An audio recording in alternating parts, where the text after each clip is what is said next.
The oceans of the world are a warm bathtub to many, giant splash basins hungry for human frolic.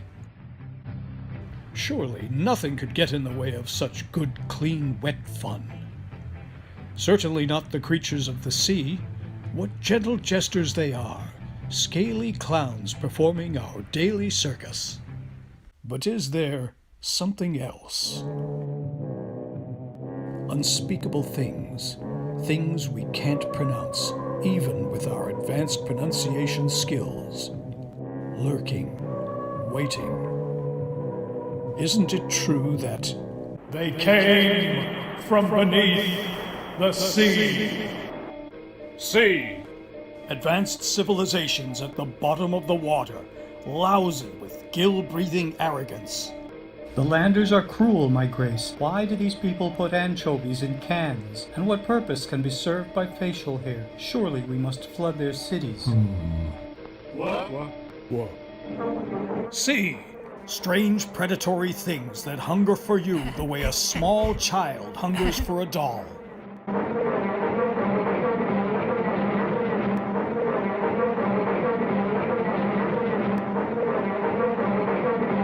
See, marine life corrupted by atomic mutation and a twisted desire to come up on land and be with us. No, stay back. Keep away. Keep away. See, the hypnotic lure of the deep that has dragged down unsuspecting sailors for years and years.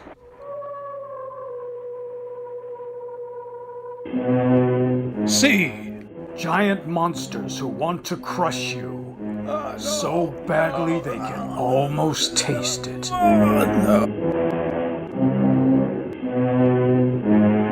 All with one thing in common.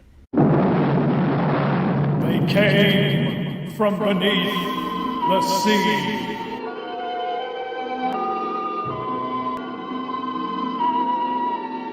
Why are they here? What do they want? Find out from Onyx Path Publishing. They came from beneath the sea. Hey everybody, and thank you so much for tuning in today. Today we are have the absolute pleasure of running They Came From Beneath the Sea at Onyx Path's virtual convention this year, brought to you by Onyx Path Publishing and by Gehenna Gaming. And as just a quick reminder before we really get started, all proceeds for this kind of great little charity project that we're doing will go to the Thurgood Marshall College Fund and the Bodhana Group, which is a really fantastic therapy program that uses gaming as a therapeutic tool. Okay, so let's get these jitters out of the way and let's introduce our players. Starting at my right, let's get it started with Noir. Please introduce yourself and who you will be playing today. Hello, I'm Noir Enigma. You can find me everywhere as Noir Enigma. And today I'll be playing the everyman bartender, Dodrick Purell. He's the bartender of the Naughty Palm, and he's just trying to be a good man for the city or for the town. Excellent.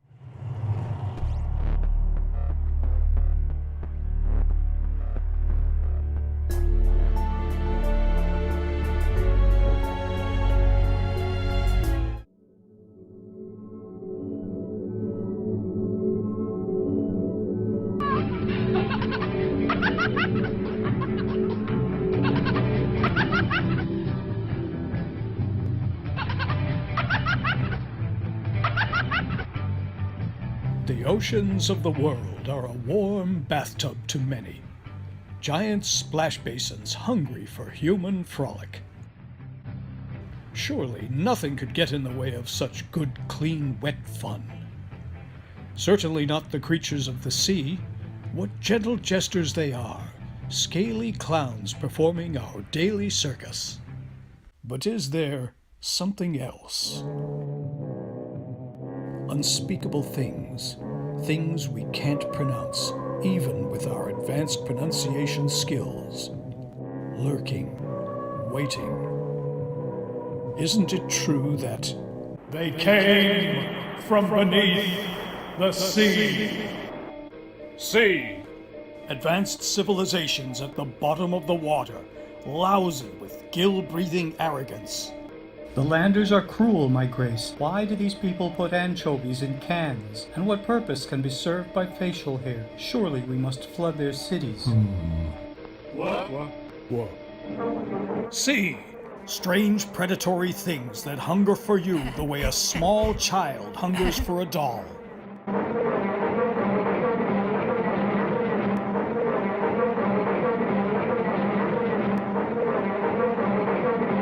See, marine life corrupted by atomic mutation and a twisted desire to come up on land and be with us. No, stay back. Keep away. Keep away. See, the hypnotic lure of the deep that has dragged down unsuspecting sailors for years and years.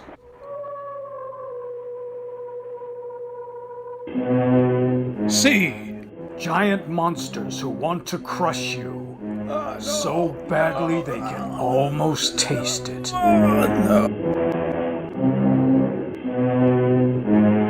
All with one thing in common. They came from beneath the sea.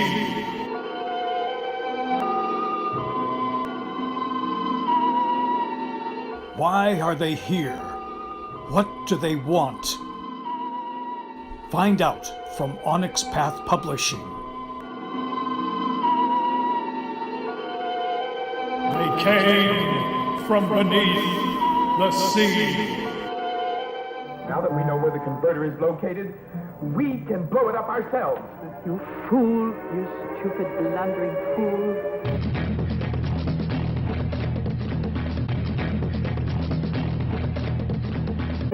But we can do it, I tell you.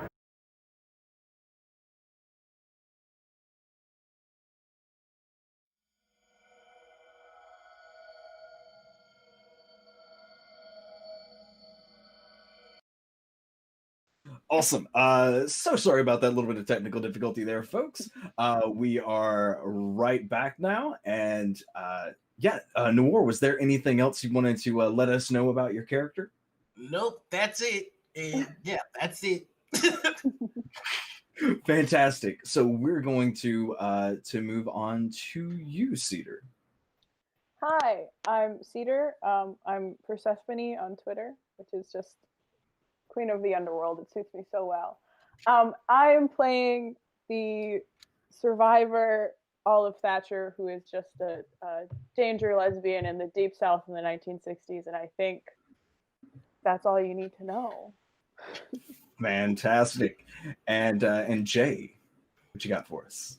Hi, I'm Jay. I'm a GM. I do streaming, all that biz. You can find me at AlienJays on Twitch and Twitter. I am playing Horace Doc Tokla, who is the atomic scientist.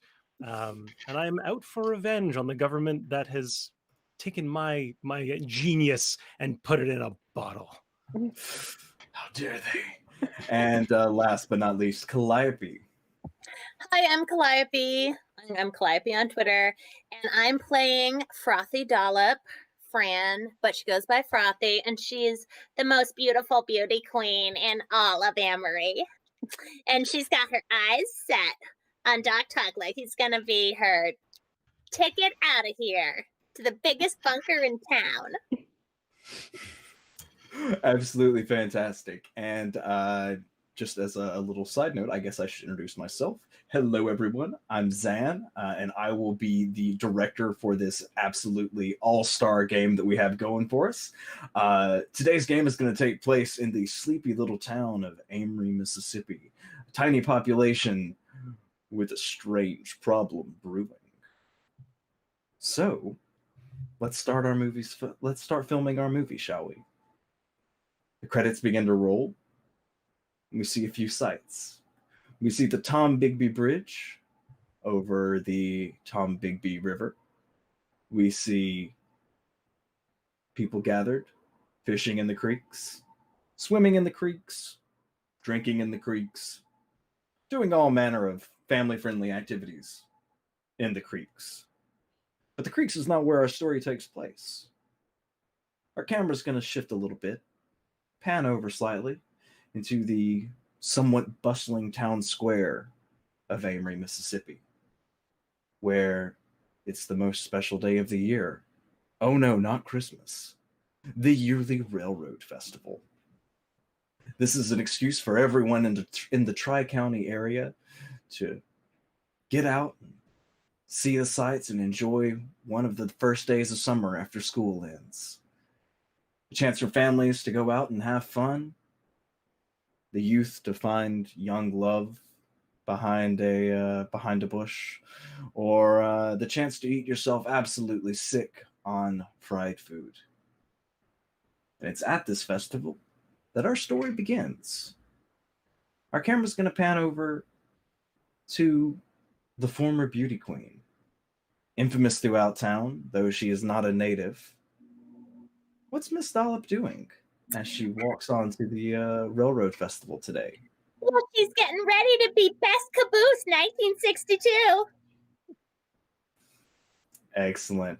Absolutely excellent. What I'm just wondering where Doc is because, you know, this is the time. White dresses always win beauty pageants. They do. They definitely do. And the beauty pageant will be taking place tonight. I'm sure you're a shoo-in. What do you have prepared for your talent for tonight's beauty pageant? Well, I always do ventriloquism. Every year, I have a little dolly named Cherry. And I have a frothy dollop with a cherry on top. It's adorable. Oh, fantastic. And what fried delicacy are you looking forward to the most? I'm not eating. Oh, of course. Gotta watch that figure, right? Well, I've been eating a lot, hoping it'll all go to my butt, but we're not eating today. White dress. Ah, that's fair. Yeah. And as you walk through the fairgrounds, you notice a beautiful magnolia tree in full bloom. A honeysuckle vine climbing up it. Absolutely breathtaking. That's nice. This is some plants. I love plants. It's good, it's nice. Definitely not a green thumb on this white dress. And our camera's gonna dirt. Our camera's gonna shift over to our local motorcycle fanatic. How are you planning to spend your Railroad Festival today? Oh boy. I think I came here for the mini donuts, but I might stick around to watch the girls trounce around. Oh yeah? Are you excited for the crawfish boil tonight? I'm excited to get my hands dirty. Oh, that's certainly not foreshadowing in any way whatsoever. And what deep fried delicacy are you most excited about? Is it the donut holes? I think anything with a dollop on top. Ooh, scandalous. And and we're gonna look over to our resident scientist, Dr. Horace. How are you spending today? Step right up. Come and see the atomic power of today. Doc Horace has set up an entire booth dedicated to the boiling and efficient processing of crawfish. It is powered by something, and he is not letting on what. Are you tired of your crawfish being two-shelled? Waiting for your food a little too long? Well, I tell you what, folks, come on down to Doc Horace's beautiful crawfish extravaganza. There's maybe 2 people. But they are absolutely loving Rapt the crawfish. attention. Even they're here as much for the show as for the actual crawfish. You didn't quite use enough Old Bay seasoning powder, not enough Cajun seasoning. A little too much science, not enough cooking. Yeah, you're more focused on the process than the result. But hey, the process is cool as hell. Yep. And what's our bartender doing? So Dodd is just bringing over some booze to the festival. They asked if he could spare some drinks to keep things spicy throughout the evening. So he's just coming by. They asked if he could bartend, but with the way that they want to water down the beer, it just ain't right. He ain't got that in him. See, a good beer taken down like that, no sir. So he's just provided some extra kegs of whiskey or bottles of whiskey and some beers. Now is he? Okay, go ahead. Is he going to provide him with his state famous recipe for mint juleps? Well, if I put my name on the sign, then yeah, I give the people a treat. But since they got some young kid that they rented out to do the bartending here, I think I'll just deliver the goods and keep my name off this. You know what? That's fair. And the day draws on just a little bit. The hour grows to noon, and you all find yourself in a quaint little burger shop named what else but Bill's Hamburgers.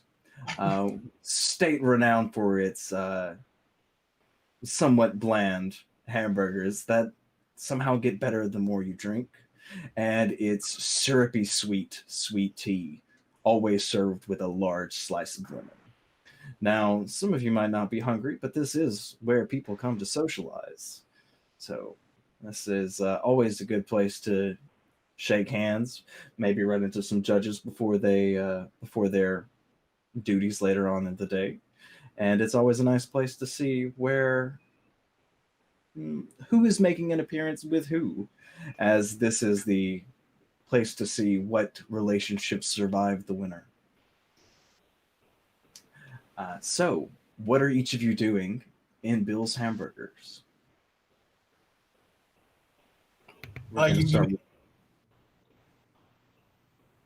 Well, if Dodd's in here, I'm gonna slide into the booth across from him. Yeah, he's just going in on a burger, and if Froth is in the vicinity, like he's just like looking over in that direction every now and then, and just back to the burger. Hey, how you doing? Oh, you poor sap. She's not looking at you. I mean, she ain't looking at me yet.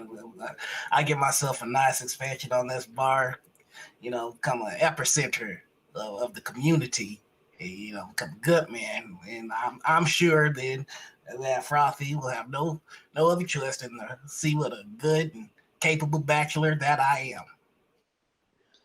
I really don't think she's interested in an expansion on the bar, my friend. Get her eyes on that doctor man. Well, you don't know. Now he's just a fancy out of towner, just going about showing his big city ways and wiles, and that sort of thing passes now. Oh, what are you gonna charm her with your good country soul? Well, yes, that is part of the plan. Now, can I watch? It seems like this might be fun to watch. Well, all good things require patience and time, and so I'm not gonna say or do anything until I get my eggs in a row, as they say. Chicken shit. I'm not chicken shit. And watch your mouth in front of all these people. Everybody's here. Hell, the pastor could probably hear. Now you got me doing it, Lord. I'll look over if the pastor's here. I'll wave. And he's gonna make eye contact with you. Remember you answering the phone or picking up the phone one night when you called his daughter at an inopportune moment, and shyly avert his gaze and shake his head a little bit. Frothy, what are you doing in Bill's Hamburgers today? I think Frothy is at the edge of the bar, like at the the milkshake counter, right? And she's got some sweet tea, and she's sitting there sort of posed on the end so she can really make use of her long leg to like set a pose. And she is looking over like with her big mascaraed eyes, like blinking them a lot at Doc Takla. And as she looks at him, like little cartoon money symbols are coming out of her eyes. And she's just imagining that when she moves to the biggest bunker in town, there'll be so much room for all her trophies. You can display them all, even the scepter. And what award did she get the scepter? What pageant did she get the scepter from? Oh, I think that was Junior Miss Crawdad Fisherman, 1960. Excellent. So not too far back in memory. Though you haven't won it since. But that was when she was young. She's a little past her prime now. She's 20. Oh. So the time's ticking. The cream's got a little sour. I didn't get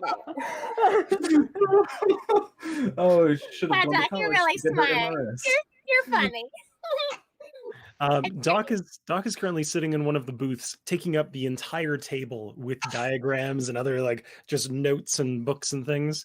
And he's currently trying to figure out how he can keep living in the bunker with all the things he's stuffed in there. He's living in a tiny little like hammock in a loft in the bunker because it's full of machinery and other stuff. He has not even noticed Frothy. What's the background radiation in there? Well, it's not the background radiation you want to worry about. It's the foreground radiation. Let's just say he's not worried about hair loss. A little bit of real life leading into tiny bit. Fantastic. But yeah, you can hear mutters every now and then, like, no, that won't do it all. Oh, these army dogs, they'll see. Oh, they'll all see. Fantastic. And it's as you all sit in here enjoying your afternoon, it's probably a little bit before 12. You see a familiar face walk in. Officer Colby Knowles, one of the town's local sheriffs, who has a bit of a reputation, not as a bad fellow, but as a fellow who enjoys his time on the town, and sometimes crosses the wrong side of the tracks to have a little too familiar of a relationship with the people that he works with, we'll say. And he walks in, legs stiff, arms straight at his shoulder, a very unnatural gait. Walks to the front counter where the ever-doting Miss Martha is, a woman who is 100 if she's 15. She is just wrinkled and old and moves with the coiled energy of a cat ready to pounce. She has never taken a day off and is just absolutely doing what she does. She greets him with a familiar, "Well, hi there, honey. How are you doing?" And he responds stiffly, "I am well, Miss Martha. Can I have some of your human food?" Looks over to Dollop. "Hello, fellow human." Okay. We're not talking anymore. We're not talking. That was like one time, and you were supposed to take me to the steakhouse, so we're like not fellow anything. Oh.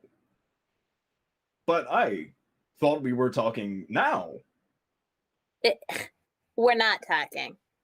Oh, I am sorry. I was mistaken. Hello, populace. I am here eating human food, doing human things. Please pay no attention to me. Doc's gonna pull a Geiger counter out and just start kind of like, while Doc's doing that, I've sunk really, really far deep into the booth because this guy's arrested me one too many times. Don is actually gonna get up and do like the bro guy thing, like, hey, mister, I believe the lady says she's done talking to you.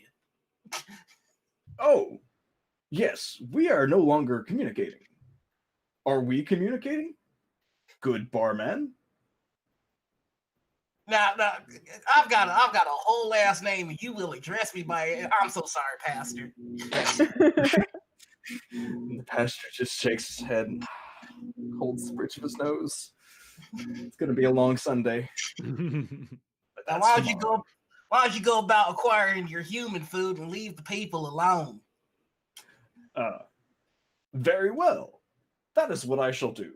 Miss Martha, one human food, please, and human beverage, if you would be so kind. I believe you know what I like. And Miss Martha, ever unfazed, goes, yes, honey, no problem whatsoever.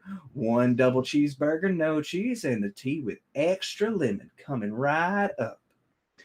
And she sets about making his food. Now, good barman, you are Doc, was it? I have totally spaced on your name, man. Dodrick. Yep. You are close enough to see at this point. There seems to be something odd between going on underneath his clothes. Not in the odd way you're used to seeing at the bar, but there appear to be things crawling and creeping along his shoulders. Might I use empathy to see what's going on? You know what? Skills work yet? I think that could work. So why don't you roll me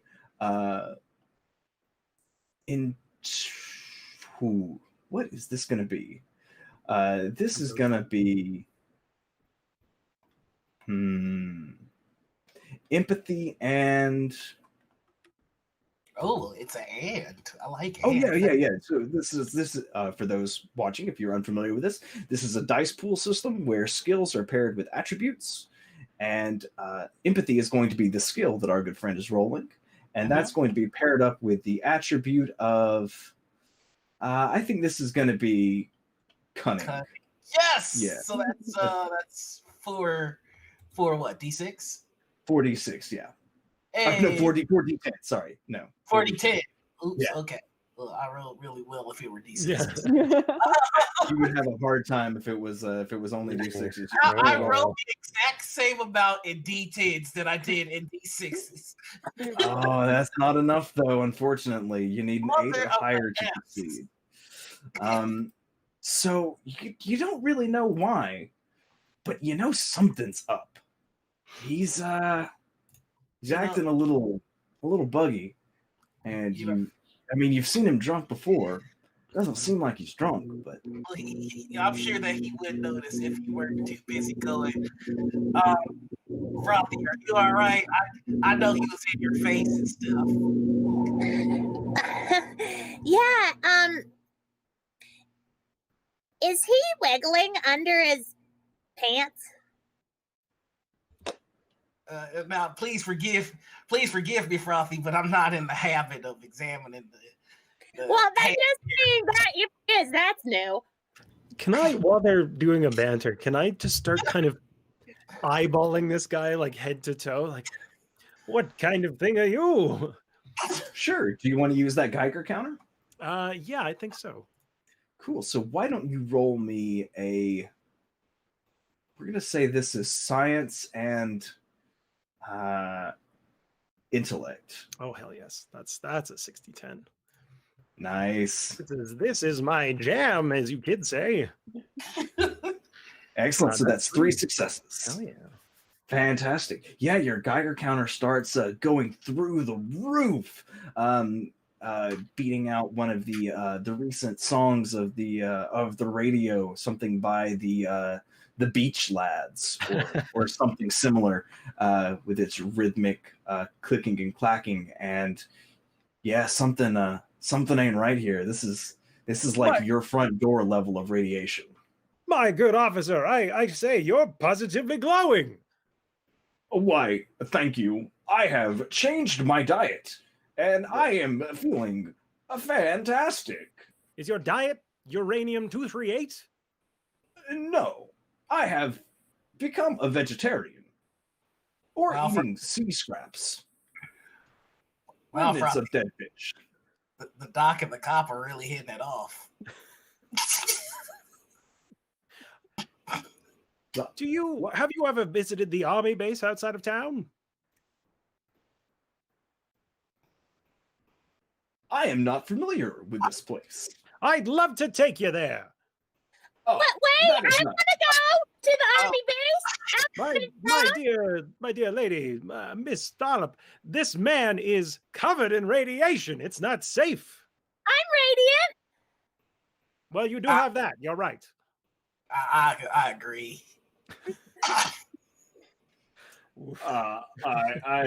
There is a lot of human talk, and I am doing a very good job at interacting with everyone, aren't I? Why, I mean, to be fair, this is about the normal level of conversation from him. I see. I don't know what you mean, Miss Dollop. No, it's not important. Tell me about the army base outside of town. I would just love to go with you. Well, it's where I've got all my equipment, you see, to study such a fine, glowing specimen as this. I'd really like to see your equipment. I'm going to start trying to lead Mr. Pantwiggle out the door. He's still hanging out by the counter waiting for his human food. Okay. Which he seems a little uninterested in. But as you approach, there's a couple nearby you that seem to be having an argument of some kind. Wait, Betsy, what do you mean I'm not your best guy? I thought I was your best guy. No, Harold, you're not my best guy. You're my second best guy. My second best guy that I'm kind of stuck with today because my best guy is out fighting the communists. And their argument, their conversation quickly devolves into an argument. And she eventually, after just a few more exchanges, stands up and storms out. Now, this is not unusual, though, as those of you who live here have seen Betsy before and know this is a pretty common display. However, as she leaves, Officer Knowles stares fixatedly at the large magnolia flower tucked behind her ear, completely removed from the conversation until she's out the door, past the glass window, and around the corner, before coming back to his senses. Ah, yes. Where am I?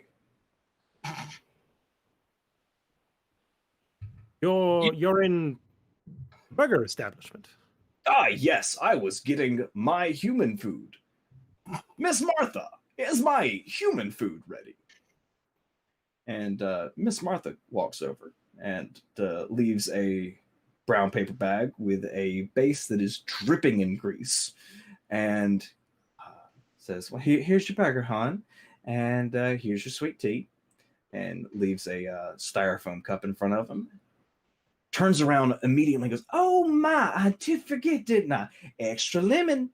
And she takes out a large wedge of lemon, almost probably a quarter of a lemon, and squeezes it mostly into the cup. However, a few errant drops land on Officer Knowles' skin and shirt, and there's an audible sizzling noise as he reels back and screams, "Ow! This hurts us so much! It burns with citrus goodness!" Doc is immediately taking notes. Yeah, I'm gonna make my way back to Olive and Gisco. I've seen every kind of drunk, but this is a new one for me. Could it be the thing that's going around that the kids are doing? What's it called? Acid. I think this is acid. Probably, I heard the government brought that into civilization. Citric acid, to be correct. I think that bald-headed doctor is in on this. That's what he's been making in that bunker this whole time. Acid. You've been making artificial sweeteners. And this whole time that y'all are having the conversation, he's just standing with his hands up like this, walking around in a circle. Ow! Ow! If I have a cup of sweet tea in front of me, I'm going to put my hand in it and pull out the lemon and just hurl it at him. Okay, make a aim and dexterity roll for me. Oh, goodness. What do we got here? Okay. God damn it, Olive, this is how you get arrested. Oh, is that only 1d10? No, sorry. There's 3 of them. I just haven't got it all set up yet. I swear I'm more dexterous than this, but I have no aim. Okay, it's no problem. Okay, yeah, you get 2 successes. That's definitely gonna land squarely on his cheek, and as it does, it sizzles and burns and leaves a red welt where the skin almost seems to be peeling away, leaving bright red. Does he have eczema? I don't remember him having this severe of eczema. Everyone has a little bit of acne, but his skin is patchy and scaled where the lemon has touched him, and it seems to be causing him a great deal of pain. And he holds his hand to his face and, ow! I am being assaulted!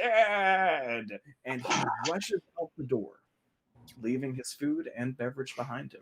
I'm gonna look at Dodd and just go, do you remember the sheriff being allergic to lemons, or is that new? Whenever he came and got a drink, he would ask for lemons, and apparently he asked for lemons when he comes here too.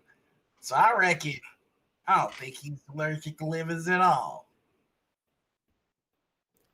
Doc's gonna chase after him, and he's gonna snatch up a bag that he left on the table. But officer, wait! I've got a cell for that. And as you run over and grab your bag, you hear a sickening crunch, and look down to see the remnants of a crawdaddy under your shoe. A trail of them leading from where he was standing to the door. Madam, I believe you have an infestation in your building. Oh, goodness. Those mud bugs. Well, I guess we'll just boil them up and cook some po' boys tonight. That'll be the special. I'll be sure never to eat here again. Thank you. Well, you too good for crawdads?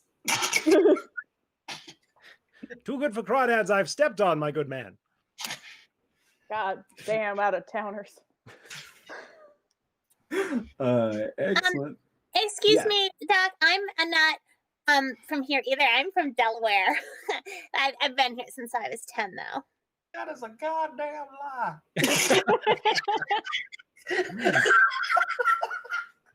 Dodrick, this is why you're always going to be in the friend zone. Oh, too real. I'm gonna go so far. Like he hold it together like barely. Oh no.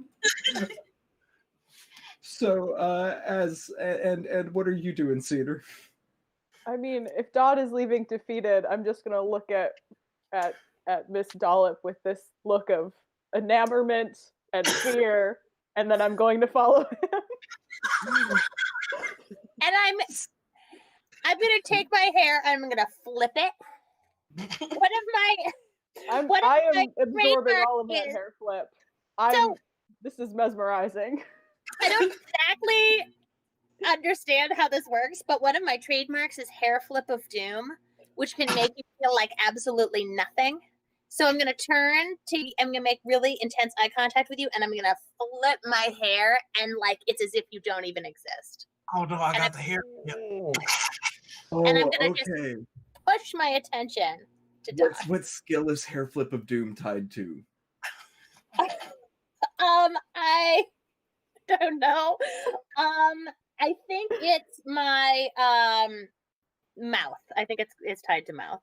Okay, so we're going to say that that's tied to command, and I'm gonna need you to roll presence and command for me. At this point, I'm just standing behind Dodd, ready to catch him when he faints. Presence and command +2. So however many D10s you have. I flew too close to the sun. And the sun was like, "Nah, I'm okay." Oh, I have gosh.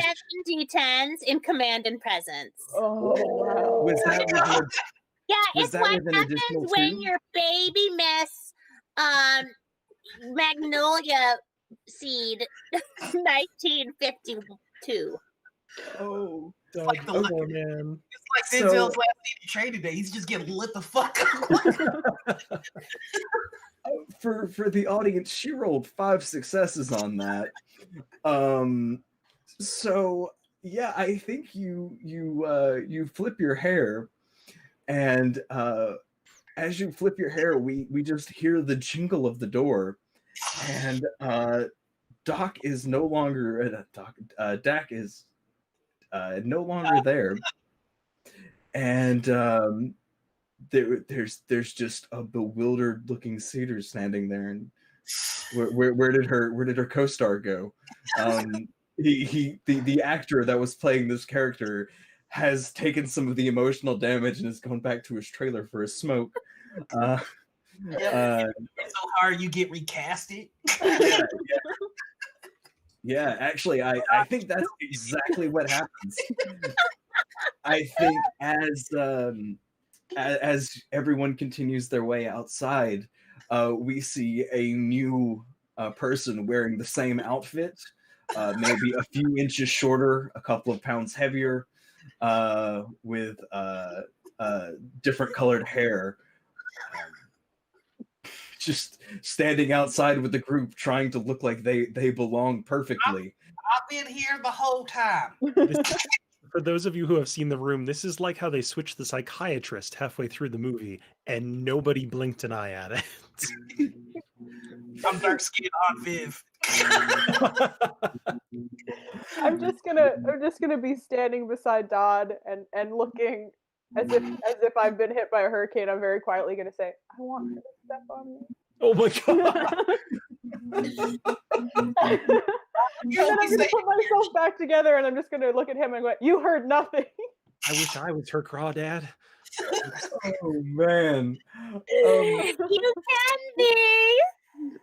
And as this chaos is unfolding, you hear a screeching of tires and the of a horn as you see Officer Knowles being flipped over the hood of a jalopy as his apparent ramblings have taken him into the middle of the street, and he flies through the air.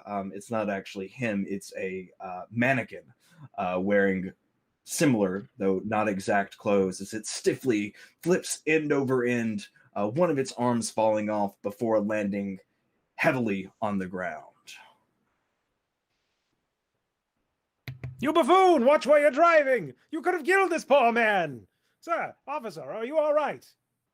And as you run over, you see what looks like still a mannequin at portions, with a little bit of flesh-toned makeup and skin and latex for skin, but it's been cracked open, and you see hundreds and hundreds of crawdaddies pouring out from between the buttons of his shirt, from underneath his collar, and from his sleeves. Somebody call a doctor! This man's got bugs in his skin! Aren't you a doctor? Not that kind of doctor, Miss Dollop. Like you, I bet you could do anything you wanted to. You know, You're right. With science, right? I'd like to use my trademark, a degree in what? Okay.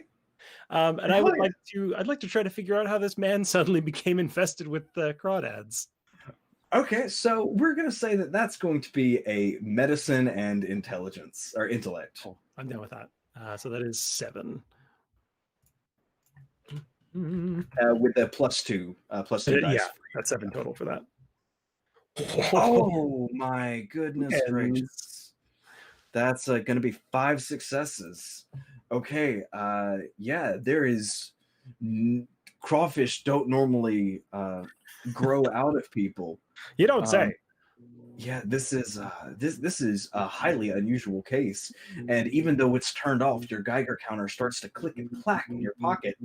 And how do you want to take directorial control of this scene?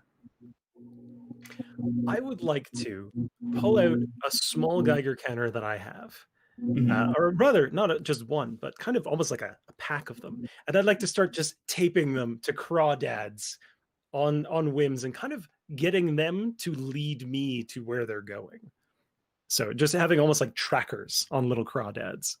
Okay, yeah, and you've got the like the big textbook size green computer screen, like strapped on overalls.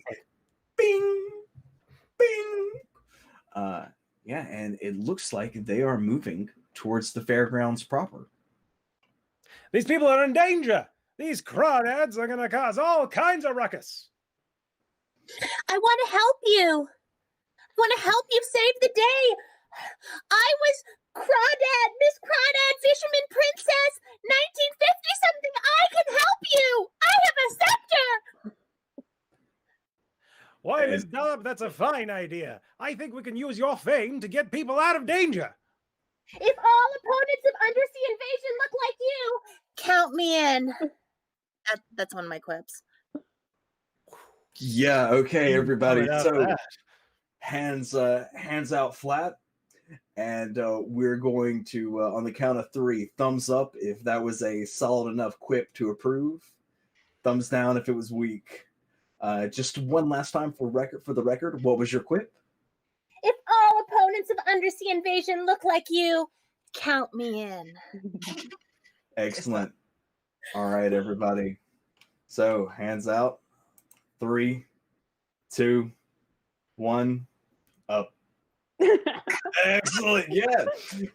So my inner Don is like this though, because he's a hater. So we're gonna keep that in mind, and you're gonna get some bonuses later on for that. So, as how does everyone proceed in this situation? I'm gonna put on my running heels. Didn't know those were a thing. I'm gonna grab Dodd by the jacket, and I'm gonna say, if all the cops in this town are turned into shellfish, I want to watch, and I'm gonna drag him after. You still got like the sad puppy dog thing going on, but he's like, I guess you're right. Ain't no use just going back home and whining. And come on, man! If you want to prove you're not a chicken shit, this is the time to do it. Gosh darn it, Olive! I'm not a chicken excrement. I'm just waiting. And then, like, once they get to the body, he'll look to see if the cop had a gun on him. Okay. Yeah, you're definitely gonna find a gun. Gonna find an old 6-shooter. He's gonna just kind of kneel down and go, well, I don't think there's gonna be much use to them now, so I make dead eye contact with you, and I'm gonna go, I knew you were my best friend for a reason. Oh, excellent. Just in case any more strange activities come, I want to be able to make sure I protect the people of this town, because some of us are from here and we care about people from here. And he just looks at the doctor while he says, man, swearing in front of the pastor and stealing guns from cops. This is going to be a great day. Oh man, it's a good thing y'all were at that restaurant, because there's a lot of tea being spilled. It's all sweet. So that we kind of have our group of heroes coalesced, and I just for clarity's sake, is this the original actor again, or is this still the stand-in? No, this is it's not a stand-in. This is they recasted him. Oh, just recast him entirely. Straight up Don Cheadle to Terrence Howard. Like it's just he's the new guy. Don't ask questions. Just roll with it. It's fine. He's always been here.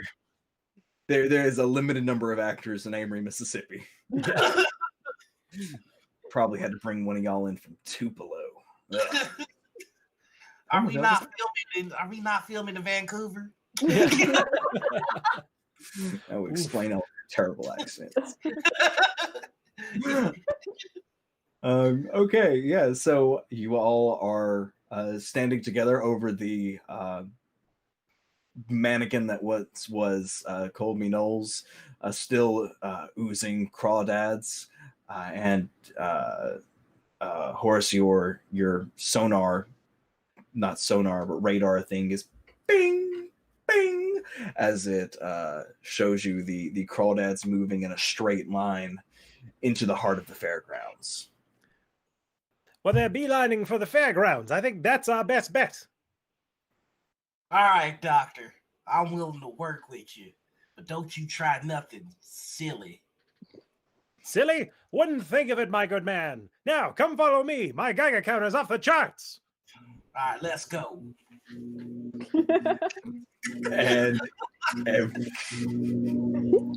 And everyone runs with the motion of a green screen going on behind them.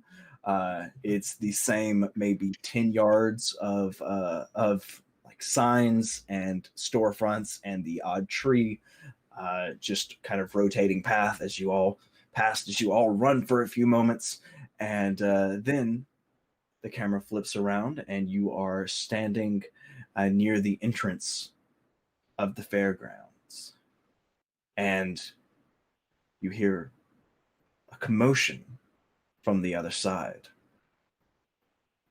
There's still a ways between you and whatever's happening, though, and people seem to be rushing past you in a panic. All right, Doc, you know what the heck is going on? Yes.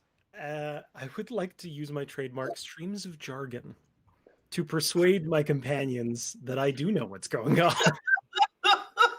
All right. We're gonna say that's tied to persuasion, right? Yep.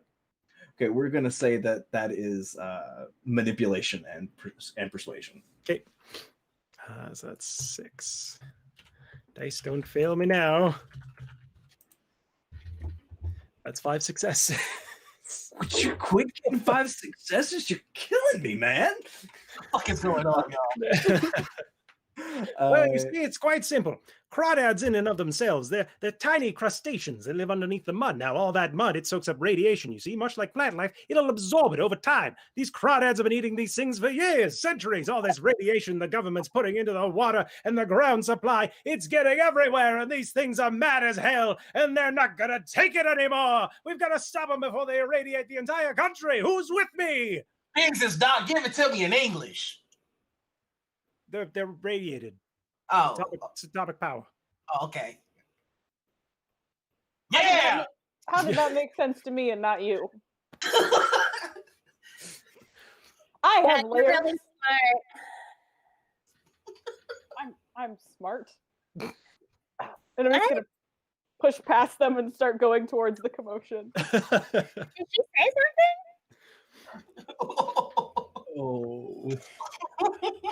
Oh, just. If anybody is super high perception, you just hear my heart shatter. Well, you may get the hair flips, huh? Are you going to write slam poetry about this later? Definitely.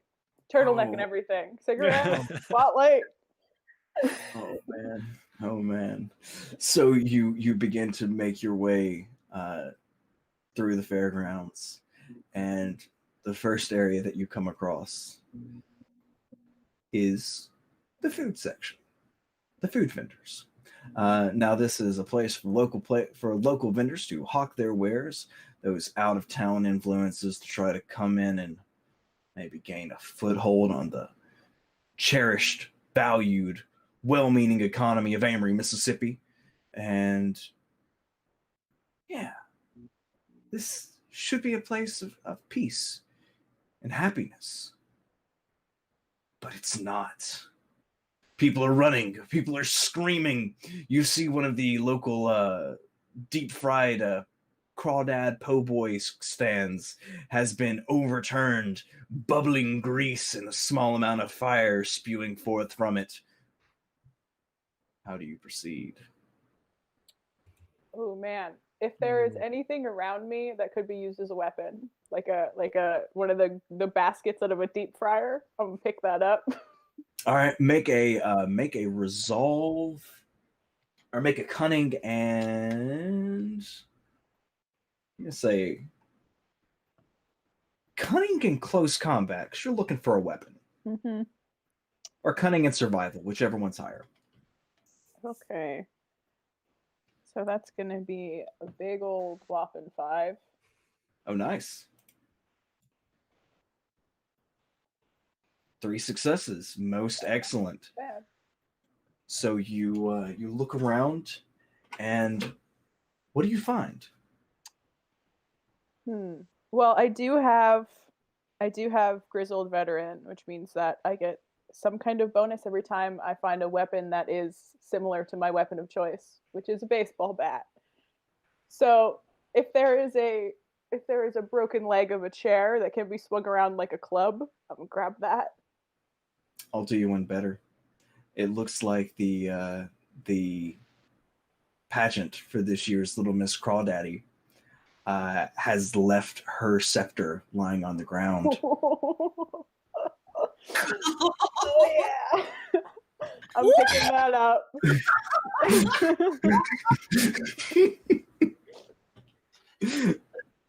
Is this giving you flashbacks? That is completely unacceptable. Yeah, I think as you pick it up, the camera's going to blur as your eyes stare off into the middle distance, and we're going to see a quick into your and Dollop's history. It's Slugburger Princess Jubilee Pageant 1956. I remember it like it was yesterday. So why don't you describe the events that took place for us then, Dollop? Well, Olive had moved in next door. No, wait, maybe I moved in next door when I moved from Delaware. Let's go with that. And I took her under my wing and I let her borrow my dress that was almost white. It was the ivory one because the white dress always wins. And everything. And I was kind to her, even though she was nothing. You were nothing, Olive. But somebody spiked the punch backstage and my little cherry on top. I couldn't get the words in the mouth to line up the way they did, and then you came along with your calf roping and you roped away the crown. It's the only time I've ever been reserve crew champion.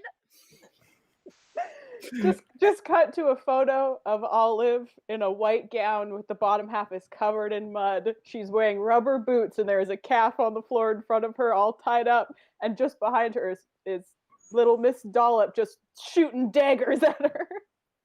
Well, and I think the camera pans over into the corner and you see Dodrick who's got pockets full of empty nips. Olive, is this how it actually happened? Oh man, well, you move in next door to a pretty girl and you try to make her your friend, and then she convinces you to do this pageant thing that you don't want to do, but you do it because she's nice to you, and no one's ever been nice to you before. And then the only thing you really know how to do is calf roping. So I did calf roping, and I won, and I didn't want to win, but I did. And now the one nice girl that's been nice to me now hates me, and I regret calf roping ever since. I mean, I was only spiking the drinks to, loosen them both up so they both have a good time. I was just trying to help. I didn't know it was going to be things going. That's exactly why I didn't have the punch, Dodrick. Alcohol makes me more fun. I just thought it was the same way for everybody else. Well, it's certainly not my fault that the current alcohol supplies in the town were swapped over with a different kind of tonic that normally inhibits brain functions on a lower level. Yeah, there's a reason that Monroe County moonshine is famous. Horace, what was the alcohol actually? It was my first prototype for a better skin cream that you ingest instead of apply. I mean, to be fair, my skin is flawless, and it always has been since 14. She's not lying. There are some side effects. Oh man, so the camera pans around and we see all of our characters interacting years ago before they knew that they would be thrust together by destiny to save the Railroad Festival from the nightmare that is currently unfolding. And the camera back into current day, and all of you hoist the scepter and you kind of palm it a couple of times, and yeah, the weight's right. It's perfect. Yeah. There's even a little knob on the end that you could probably break off and just whack if you wanted to hit it at somebody. It's nice. How does it look? This thing is rhinestone to all hell. Cheaply. It's probably got the little bauble on the top, probably has like a little plastic crawdad wearing a crown. Mm-hmm. And it's all like fake spray painty chrome. It's like flaking off in places. Yeah. Like if you look at it too close, this thing was hot glued together. But it's heavy and I can swing it and it's mine. Fantastic. So that little flashback sequence over, you're all still standing by the overturned food cart. Are you going to look around, or are you going to proceed further into the fairgrounds? I think I'm going to turn, look at Olive, and out of my purse, I'm going to take my larger telescoping travel scepter out. And then just look away. Are we really having a beauty queen dick measuring contest right now? Oh man. Well, you tell me, Olive. I'm gonna go see what's going on up ahead. Yeah, likewise. I'm just gonna leave these two to their thing. Me and the doctor just kind of. Yeah, we're like. And now I've got like a spear. It's like at this point, it's like a spear. Yeah, it's like a pike. I'm just gonna take a breath and say, "You always look so pretty when you want to murder me," and then I'm gonna turn and walk away. Oh, this is a very liberated film. Always look so this is one pretty. of those hippie common arts, isn't it? Which of the two of you is taking the lead as you walk further into the fairgrounds? Dodrick would make it a point. I was gonna say, a show of the fact that he's leading up ahead with his gun. Yeah. All right. I'm kind of falling behind, like nose to the screen. All right, Dodrick. We're gonna toss some dice your way. Let's do it. Oh, and I rolled terribly. So as you're walking, two projectiles whirl right past your face, one to the left, and you slowly turn your head as it swishes past. Could that be? It was. That was a fried Oreo. Now another over to the left side as you see it pass in front of you. Doc, get down there shooting cookies. Why, these are those newfangled Oreo cookies, aren't they? Yeah, I think they're double stuffed. If regular stuff was enough, you greedy sons of bitches. Any supermarket in any town in this 51 states. Gosh darn it, it's ruining America. Campaign. Where we get the sponsorship bucks.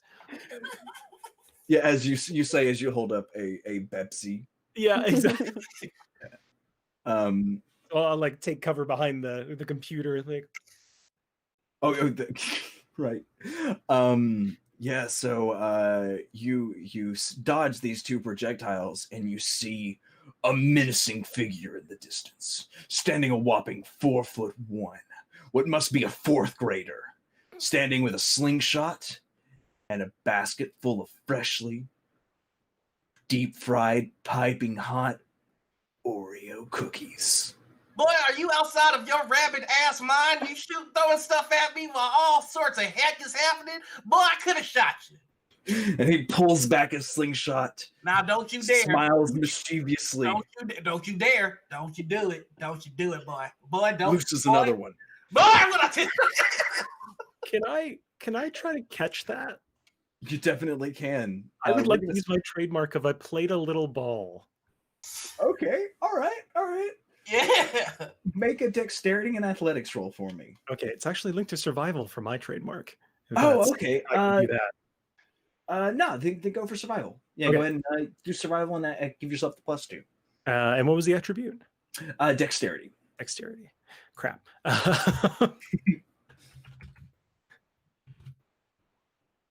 One. Still got It's a one singular. success. So let's see how this does. Ooh. So you reach out to catch it, and you nearly do so as it slips between your fingers. You see it spinning slowly, end over end, leaving a trail of powdered sugar in its wake before it slams onto your face, scalding hot, melted chocolate and cream filling, splashing over your temple and forehead. You're going to take 2 points of harm for me. And this is not in your contract. This shit hurts. So, okay, so I'm guessing that means I click just the flesh wound? No, that's not for you. That's for That's on me. Yeah, that's okay. for him. I took Yeah, he the hit tried for to you. catch it.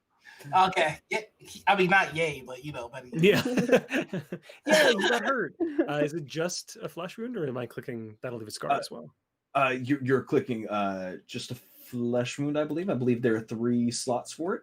Okay. Oh yeah, So you'll click 2 those. out of the 3 just a flesh wound slot Cool. dots. And Oh, once it there's- burns so good. Doc, you're into some weird shit. I'm gonna run over and I'm gonna do you fall down? Yeah, I'm like holding my face while I'm on my knees. Oh, kind I'm of thing, really so- cradling you and being like, it's gonna be okay. Be fine. Frothy, you should take him back there. It's just a damn cookie. And I'm gonna be like, I'm so hungry, and I'm gonna lick it off his face. Oh, God. I haven't eaten in 2 days. Oh god. Oh, that's spicy. Oh boy. I'm gonna use one of Don's trademarks now. Okay, what you got? And he's gonna have a drink because this is getting to be a bit fucking much.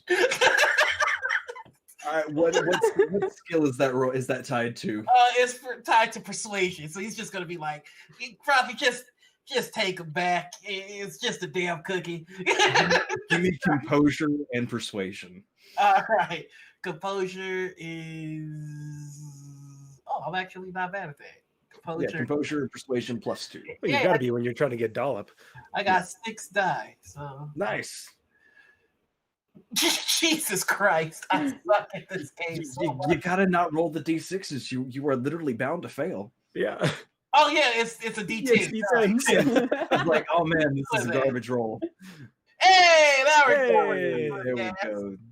That's what, 5? That's 5 successes, man. Y'all killing me on these successes. Yeah. Really overseeing this. as you get to take directorial control because you tied that to your trademark. How do you take control of the scene? All right, so he's gonna just kind of duck down as a few more cookies fly overhead, and he's gonna go, Frothy, just take them back. They're just damn cookies. He swigs and takes a drink, and then he charges the kid, not with his gun out, but just like he's charging the kid to shake the shit out of this little bastard. Okay. Dollop, there's a quick the camera angle changes quickly, and the director walks over to you, a dashing fellow with a goatee and a bright red mohawk, and he goes, hey, look, just a thing. I think you're great. It's in your contract. You're doing an awesome job. We don't want to clean up any white stains in the movie theaters. We got to keep a PG-13 rating on this. Maybe. Are you still talking about the Oreo? Yeah. Maybe like instead of a 10, maybe an 8. About an 8. Between 8. That's fine, but you haven't given me a break in like 4 hours, and I'm just really hungry. I'm getting hangry.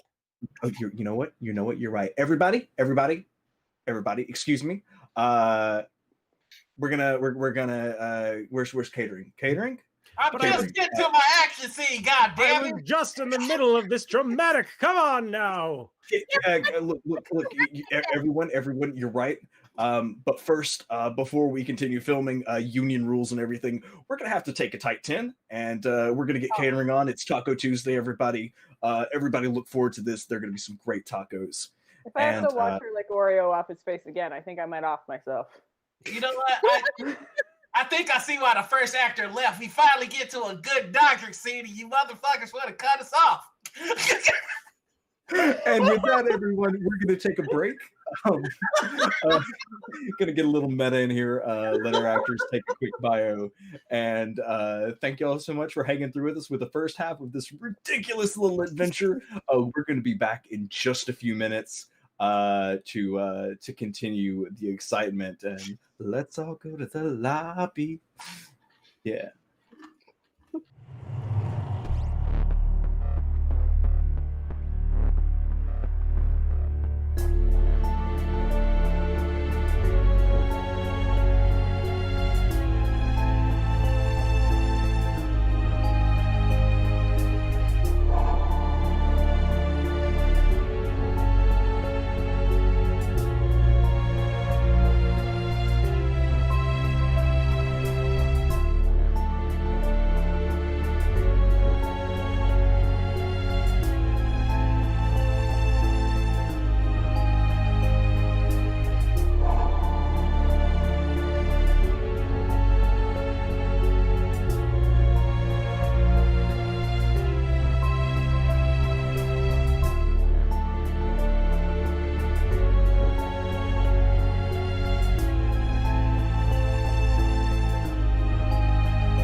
right.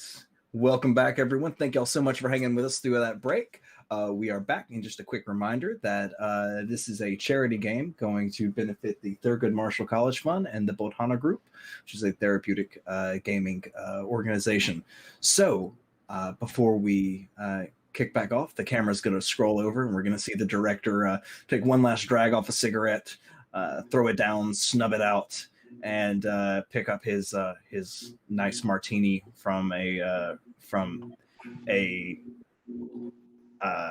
basically a gopher staff, and walk back over to his chair and goes, "Okay, everybody. So, Dollop, you've had something to eat? Yeah, You it's good? fine. I'm fine now. It's good. Okay, It's good. We're fine. Blood sugar's okay? She ate 4 Yes. Mentos. I think we can move on. Oh, that'll hold her for a week, I'm sure. Okay, everybody. So we're live again in 5, 4, 3, 2, 1, action! And we're seeing our bartender run towards this small Dennis the Menace looking child with a 1,000-yard stare as he pulls back another hot, piping fried Oreo. Don't you do it, boy. Like it's just a slow motion. All right, go ahead and give me a strength and close combat roll. Okay, I can do that. So strength is so might, right? Yeah, might. Sorry, Might, and what's the other one? close combat. Oh, okay, yeah. And I'm not gonna roll d6s this time either. Are you sure? I'm positive. So I rolled my 6d10, and I think I did okay. All right. Yeah, you did. You got 4 successes. And you grab this child by this quote unquote child by the shoulders. We see that it's a stunt double now, and it's just a very much below average height person, and in a striped black and white shirt with messy hair, and they are staring through you, and underneath their shirt you feel wiggling, crawling crawdads. You listen here, you wiggly son of a gun. I want to tell your parent what in the god, and I'd like to take a look and see if I can see what's going on. Oh yeah, you definitely see crawdads starting to crawl their way up from the collar of his shirt. All right, does he at all look mannequin-ish now that I'm getting a closer look? You look like if you attacked him, he would turn into a mannequin, yes, because the insurance budget on this film is not that high. Okay, well, I'm not gonna shoot a kid, so I'm going to throw this kid. I'm gonna throw him. Just gonna fucking throw him like as hard as I fucking can. Just yeet him into like a stall. I'm yeeting him into a wall. Make a strength and aim roll. Yeet. So that's gonna be 5 T10. Was the yeet successful? Let's see. How many successes did you get on your yeet? Only 1 success. Tell you what. Since there was that awesome quip earlier, do y'all want to cash that in now? I mean, it was Frothy's quip, so I will give that decision to Frothy. All right. Yeah, why not? Frothy makes the call and calls in some of the special things on her contract, and we see you just pick up this oddly light humanoid shape and throw it bodily into the dunking booth. And it soars across the sky, and it's obviously taken from a few different camera angles as the camera's below it, and it just arcs above it and lands in the booth, and we hear a ding, and then the seat falls and drops the mannequin into the water, and we see the actor again, now swimming in this tank full of crawdads as they slowly and sink with crawdads covering their face. So Dad is gonna walk up to the tank and see all those crawdads and goes, Well, I think some of these people are made of crawdads. Why, I think you're right. They must have turned somehow, the doppelganger effect. Sometimes we learn the hard way after, especially after touching something gross. Like I've been there myself a few times. And that will be my quip. All right, so what was your quip? My gross is sometimes we learn the hard way, especially after touching something gross. All right, everybody, hands up. 1, 2, 3. Hey! All right. We're gonna use that quip again later. Yeah.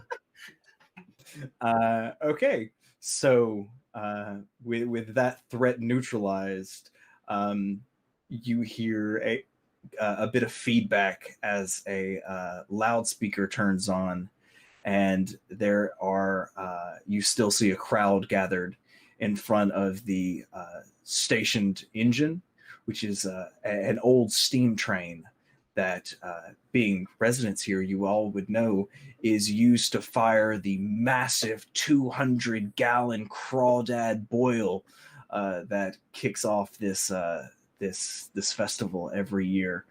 And you see Linder Tibbetts, the engineer who's retiring from the train line this year, standing with a microphone in hand. What do you do? I am a gun in hand, but not pointing at him. Go, wait, now hold on. This gonna sound all manners of strange. But are you a crawdad? You, as you hold the gun, you notice that the figures who are running away have stopped in their tracks, and they slowly are turning around and walking towards the engine. Are they moving in unison? They are. I have an idea. It's gonna sound crazy. Oh no. Is there a lemonade stand nearby? You know what? I think there is an alcohol stand ready-made to sell mint juleps and lemon sours. All that stuff in. I would like to use my trope of atomic power. Okay. To aerosolize some of this lemon sour. I'm gonna buy you some time. Okay. And I'm gonna run up to the stage and I'm gonna use improbable sports from when I was a cheerleader, and I'm gonna do a triple backflip and kick her off the stage and take the microphone to do an acceptance speech. Frothy still got it. Oh man. She's only 20, man. It's not like she's 45. This is Hollywood, okay?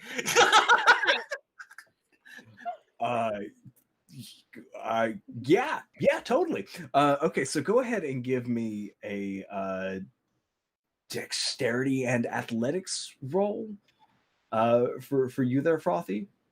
Okay. +2 for your trademark there. Use the travel scepter. Yeah. And we're gonna get to you in just a second, Jay. Mm-hmm.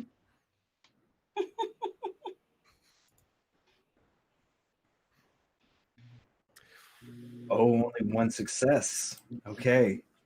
All right. You do so. You do a couple of cartwheels, a back handspring, and land on the stage. It's been a while since high school. It might be a little awkward. The Belgian judge gives us 7.3. They're gonna need to step it up for next year. And I'm a perfect 10. You tell him, Frothy. And we see you take the microphone. And what is your acceptance speech? And I'm gonna say, thank you all for coming here today.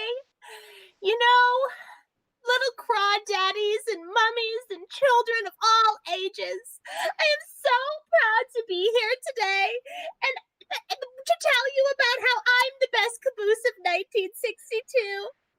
This caboose is on the loose, and you can all be here to have it with me, but there's a loose caboose inside of all of you. You just have to believe it, believe in it, and get that train running. You can be the engine of your own life. It's true. Ever since I decided that I am the best caboose in town, I have had a flawless set of victories. Well, there's been one flaw, but we will never speak of it again. And I'm gonna, like, out of character, dart some eyes at Olive and be like, you can be the most beautiful queen of your own life. You can be Miss Jewel Fantasy Julep, or you can be the best crawdad crustacean of all times. Everyone can do whatever they need to do. And if you believe in yourself, and Doc, I'm gonna like kind of look at Doc and see if he's ready. Like, pause in the middle of everything, like. Yeah. And you too can just think, remember, wear a white dress. They always win. And your talent, you have so many legs. You would be the best tap dancers. I just can see it now. Generations of us just winning across the land. So let's all just grab claws together and agree that I have the best caboose of 1962. So while she's doing all of that, like, I'm frantically gathering as many supplies from this stand.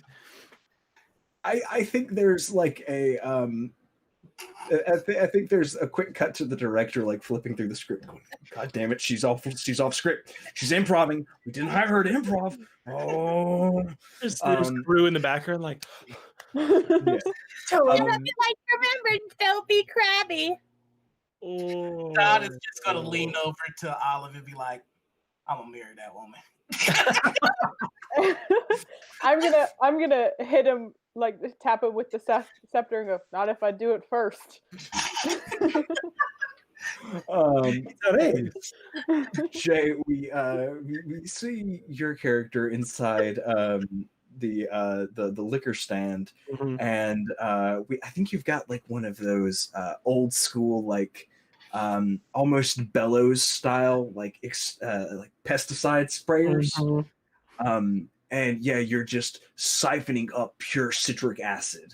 You found a way to use the nuclear energy, and I got my goggles on, and they're all foggy from the extra mist. You have managed to, in just a few seconds, even though we had the camera on Dollop her full speech, we hear it in the background as rhubarb, rhubarb, rhubarb, rhubarb, rhubarb, rhubarb, rhubarb, rhubarb, rhubarb, rhubarb.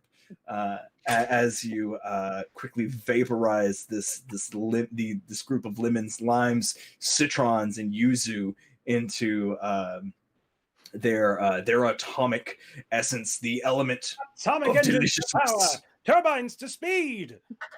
Yeah, and you have a full pesticide pump of this.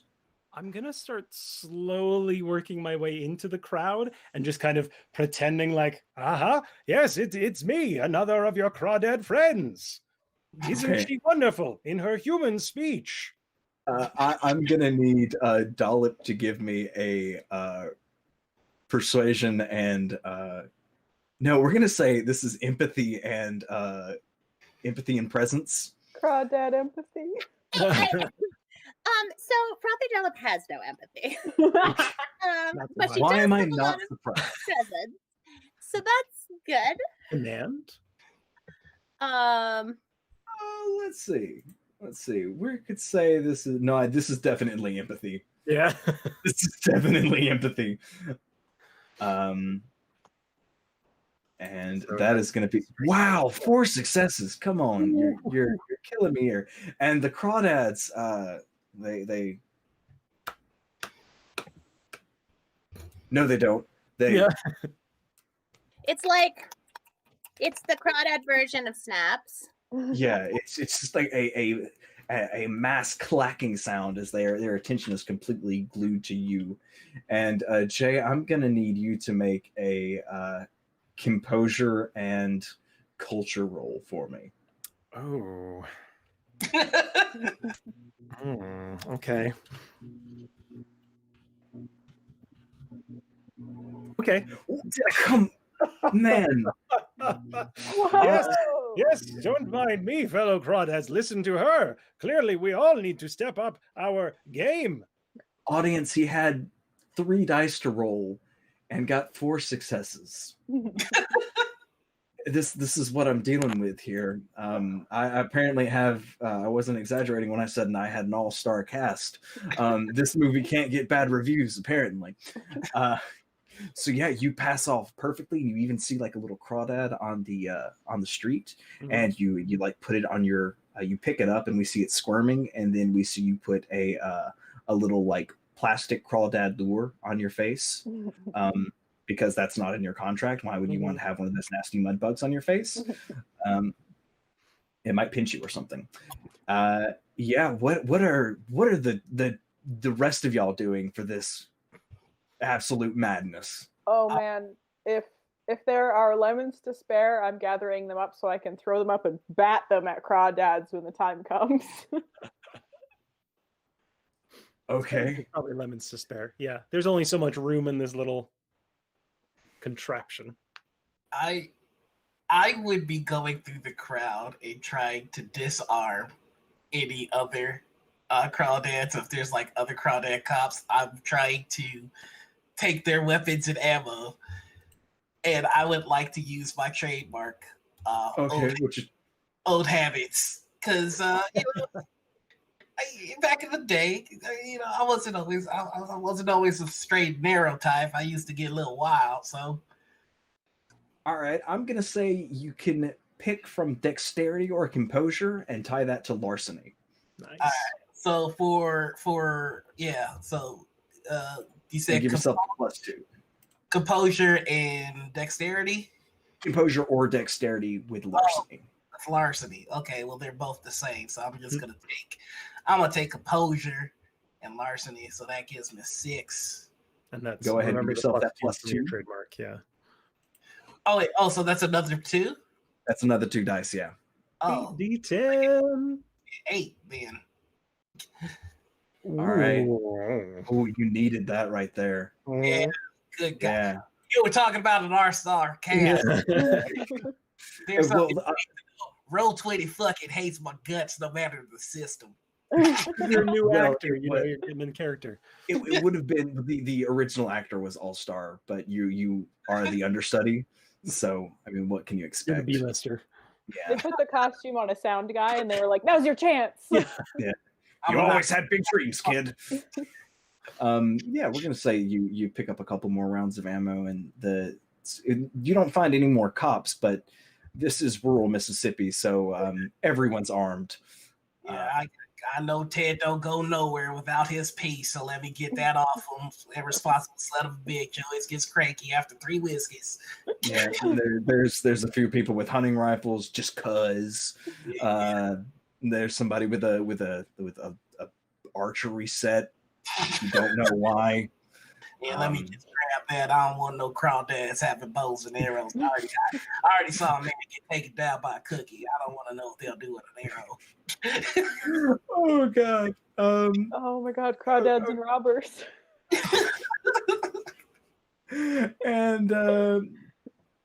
And yeah, camera's gonna pan back to Dollop and Linder, this pleasantly portly man in his late 60s is going to take the microphone back from you and go, "Yes, what a fantastic speech from the Crawdaddy Queen. You shall make excellent breeding stock for the Crawdad army. I mean, the rest of this town. Everyone." Been there, done that. And like you see the actor kind of smirk and lose his composure for just a second and be like, "Oh, hey, stop. It's my monologue. Okay, come on. It's Get on it. I know my lines. Just quick. Just do it. Like keep button like one. You're Keep one just little a button camera up. hog. Oh my god. Did y'all get the scene going? Oh. You hear the director sigh and slam his martini glass from the background, and the lender goes. Yes, they thought that they could force me into an early retirement. Me, Linder Tibbets. No, I am this railroad. This railroad is my legacy.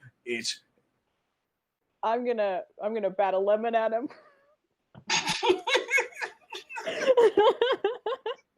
Okay. Go ahead and make a dexterity and aim roll for me. Oh, God. Out of character, I'm gonna mouth to you like, thank you. Like,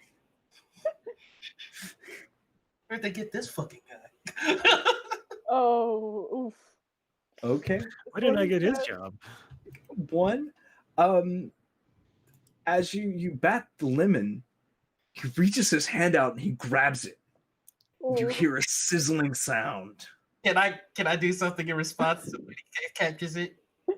What you going for? I would like when he catches the lemon in his hands, and I see the sizzling, and I'm sure that he's a crawdad. I'm gonna shoot the lemon so it explodes all over him. Oh, that's excellent. Yeah, roll it. Dexterity and aim. All right, so I'm gonna use my trademark. I hunt. It's tied to aim. Hell yeah! Right. So it was aim and dexterity. You said aim and dexterity +2. Yeah. All right, so that's 7. Because I'm gonna need all 7 because I really like balls. All right. Jesus! Whoa! Yeah.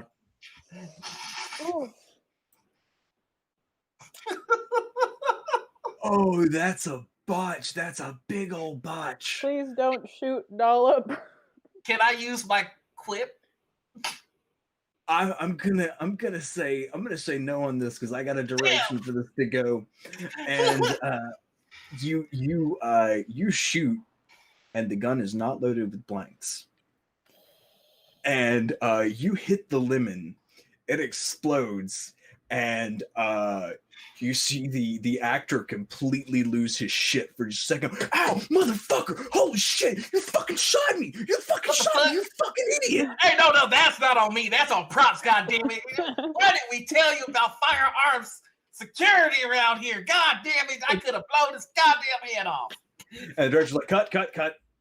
And everyone takes 5, takes a quick smoke break, and they come back. And the new actor that they have playing this role is substantially buffer. Like this was a man who looked like retirement age, and this is just like a bodybuilder with like a big gray beard. Like it's like Arnold come in. Yeah.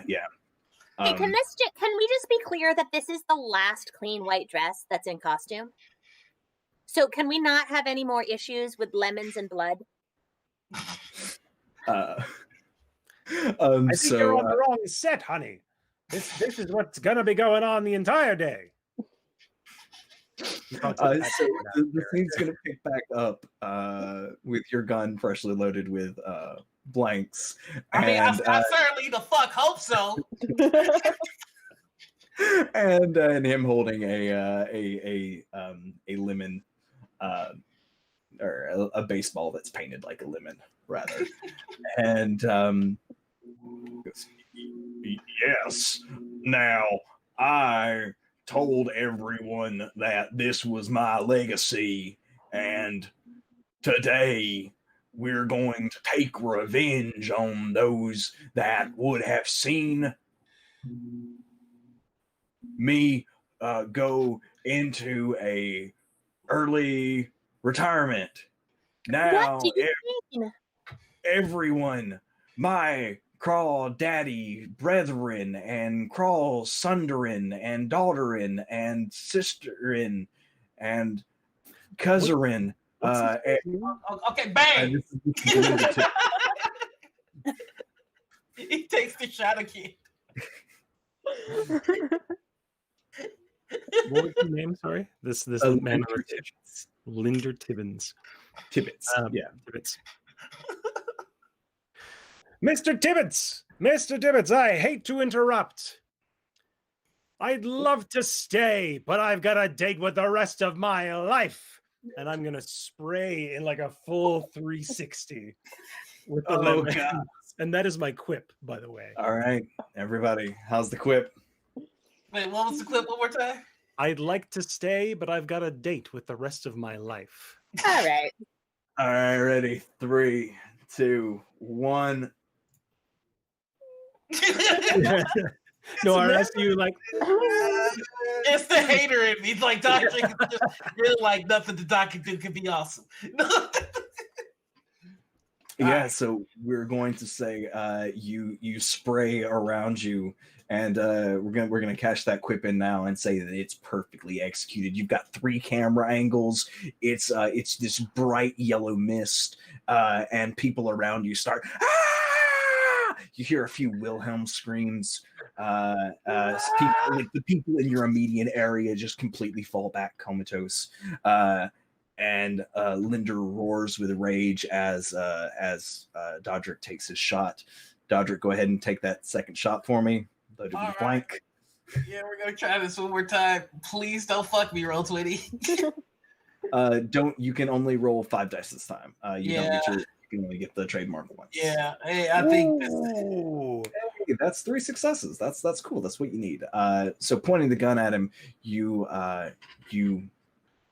see a blood pack explode from under his shirt as he takes a few steps back and goes, "No, I will have my dinner with destiny."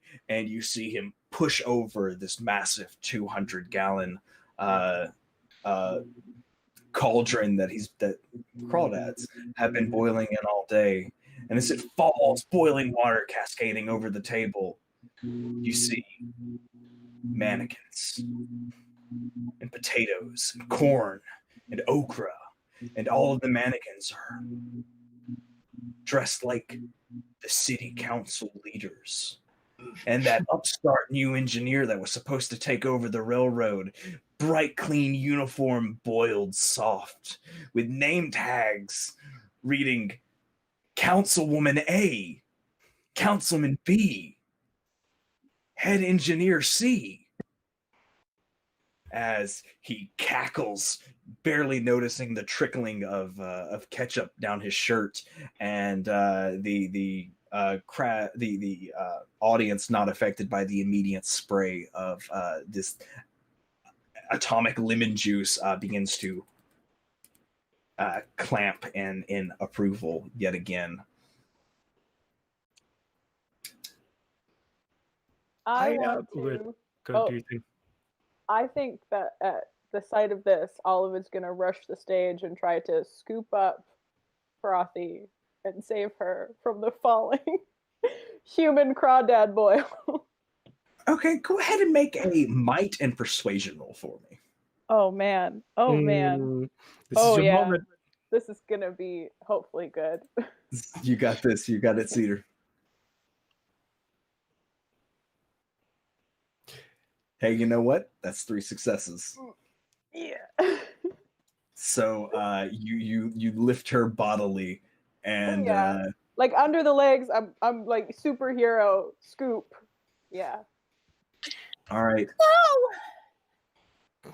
And as you run past, you see that where the citric juice has burned the crawdaddy, his skin is beginning to melt away. One of his arms turns into a giant claw, obviously a prosthesis held at the end of a long white long sleeve shirt. And he reaches out and clumsily tries to bash you over the back. Question. Yes. I would like to invoke my trope of outside funding. Okay. What you got? And I would like to have the army bring in a device from my bunker that allows me to swap minds with someone. What the fuck is going on? I'm here for it. But... Damn, Doc, what you into, man? No, I've had this plan since like way before. Yes, and. Yes, and. Okay. Yes, and okay. Cedar, you are going to take 3 points of damage, filling up your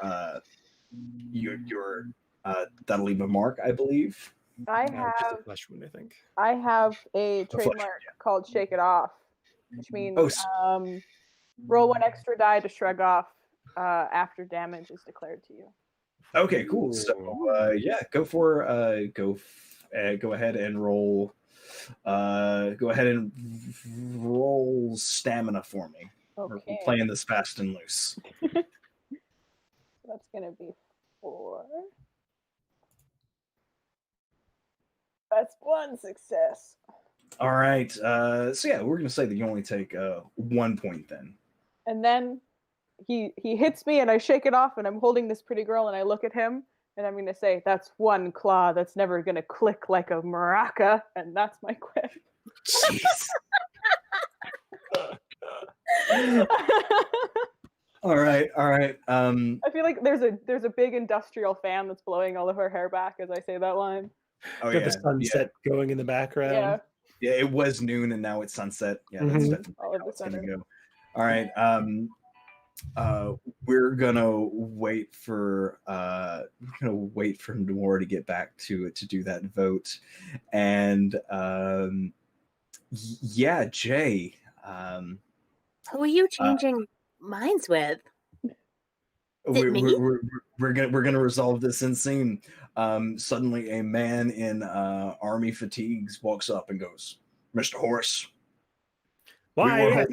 we were holding on to this for you.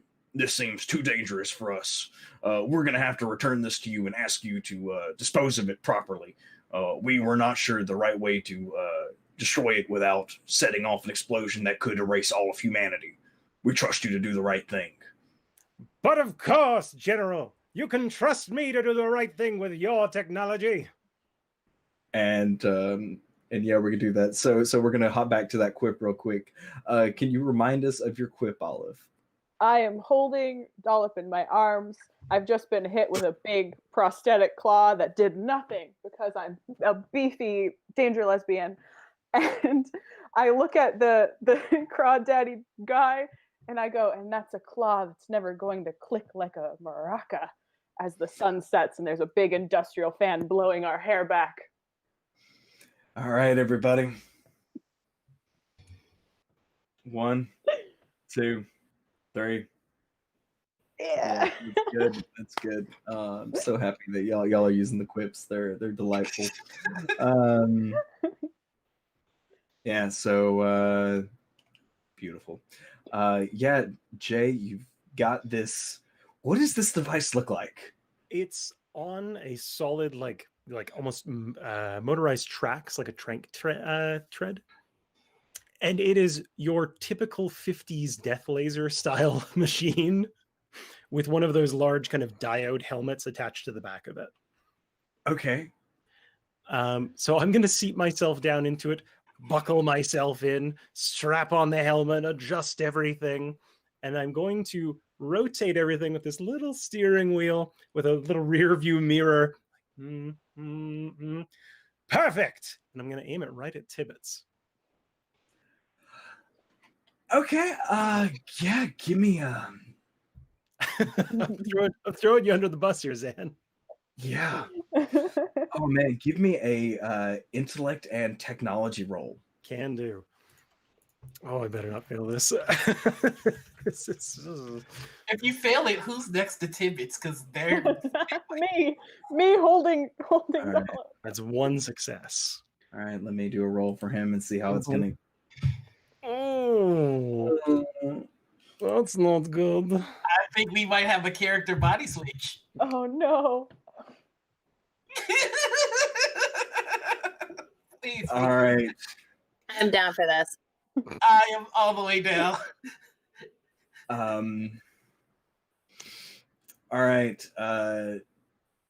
Jay, I need you to roll a d4 for me. Can do. Oh, it could be any one of us. Oh no. That's a 3. I need each of you to roll a d4. Oh god.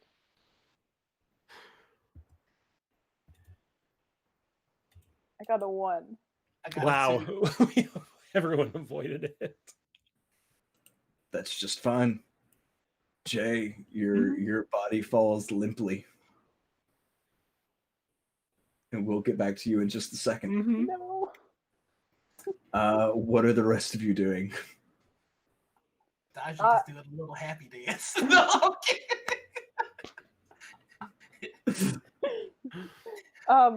I'm holding Miss Dollop and I'm jumping off the stage and I'm gonna say, "To mind the white dress, ma'am," and then I'm gonna get her out of the way of this boiling water. Okay, Probably- yeah, the water's still steaming, but yeah. Just take her behind a booth and like put her down gently. okay. You set her on a hay bale. Yeah. It's genteel. It's fitting. Anything else that you're doing?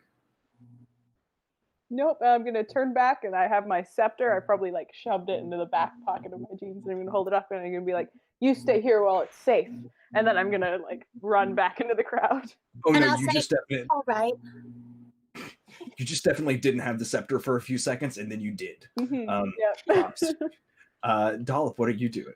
I think before she goes, I'm gonna like put my hand over the scepter and pull out my even longer scepter and say, "It's dangerous to go alone. Take this," which is not a quip from this, but it's just a general quip. And I will take that scepter and I will look at her with like longing and gay yearning, and then I will turn and put on a brave face and run. And I'm gonna look you deeply in the eyes and say, not to be nosy, but do those eyes belong to you? And that's my actual quip. Oh my god, y'all are killing me. Oh man. Because they could belong to me. See, there we go. I Young women are going to be watching this film for decades afterwards. Yeah. You are going to awaken some shit in people. This is a lesbian empowerment film. Very, very progressive for rural Mississippi. I'm really proud. Okay, yeah, let's do it. 1, 2, 3. Yeah, we got to give it. And like, I think it's too good. I think Olive will lean in and go, "They already do," and then she'll run. Oh! And we see Olive running away. Both of the scepters now mysteriously mounted on katana handles. Perfect for dual wielding. Dodrick, what are you doing? So when the boiling crawdaddy water came up, he did some early 90s action scenes where he just jumped on the wall to like a pitch or something, and now he's just kind of table jumping his way towards Olive, and he's just gonna have his gun and go back to back with Olive, and he goes, "All this time I was worried about the doctor. It should have been you I was worried about."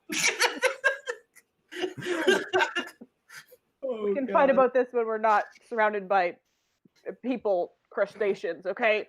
You bet you're behind. We will. It's just like shooting off into the crowd. Swatting people with my two scepters. All right. Jay, camera's gonna pan back to you. And we're gonna see a weird scene. It looks like you're in tall grass with a sheet over you.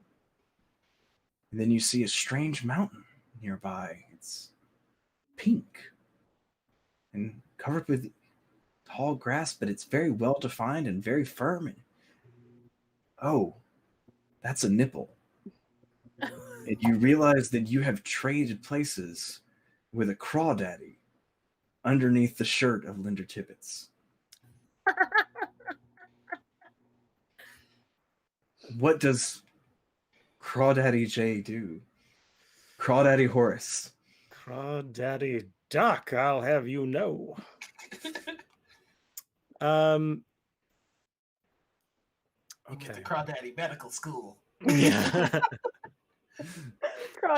Just because my degree is tiny doesn't make it any less valid. I would like to... Oh my god.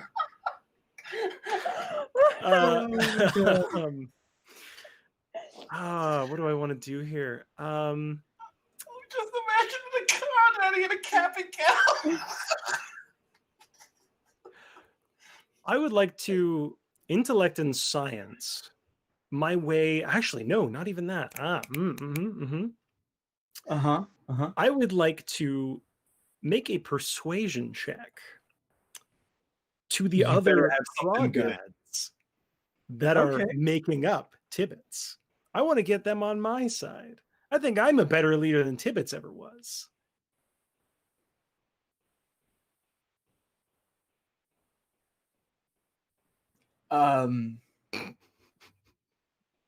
Would you say that's a presence and persuasion, perhaps?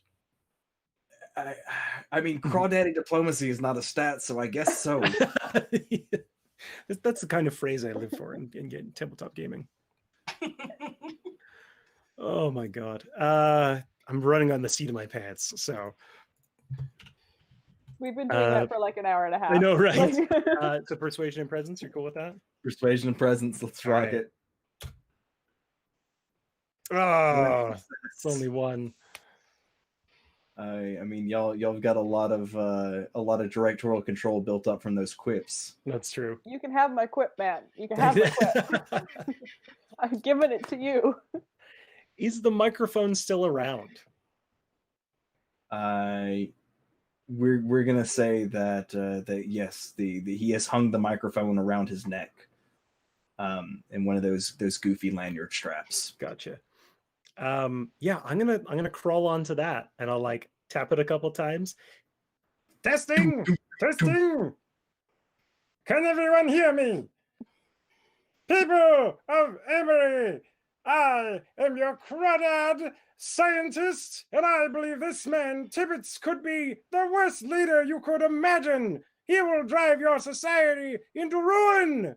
Follow me, and I will lead you into a new atomic age to fight the tyranny of the government. Can I roll to see if I recognize this as Horace? Yeah. Make an empathy and cunning roll for me. I'm just curious this is what the crawdads are hearing, but us as humans, are we just hearing like clickety clickety clickety click, or like? No, I think it's funnier if y'all hear I think it's funnier if he suddenly has just a really high pitched voice. Yeah. Beautiful. Yeah, you recognize this, Nora. All right. So recognizing this as the voice of the doc, can I then scan to see if I see the doc's body anywhere?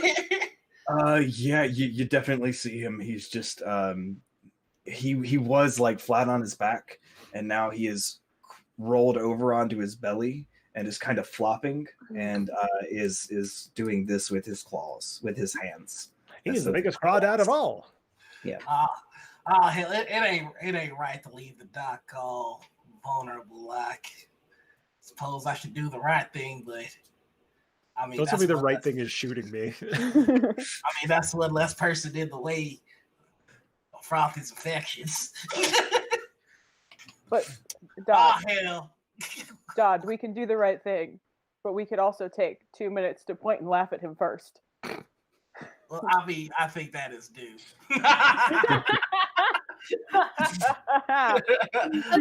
Standing on either side.